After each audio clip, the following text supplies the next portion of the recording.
I am doing the numerology for November 19th, 2024.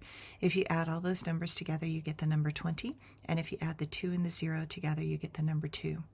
Today, the number 2 supports us in looking into what makes certain people tick.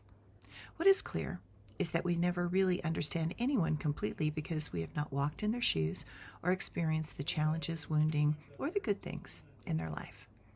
The number 2 gives us a glimpse into understanding that we can only see from our own vantage point and our own perspective.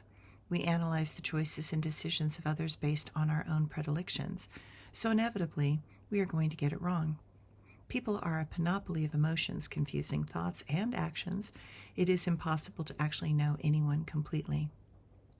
But our mind wants to believe we know many things, and that is how we end up making assumptions.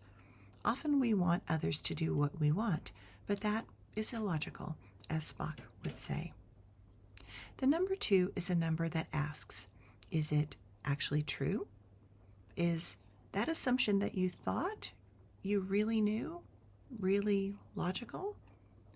What I have learned in all my years is that there is always more to learn. Pretending to know the hearts of the masses in a society is just not possible. All one can do is use the mind as a tool for the soul and remember that the mind is insufficient to be able to make accurate choices. We are not our mind, as our mind will lie to us, make shit up, and exaggerate the things it deems as weaknesses.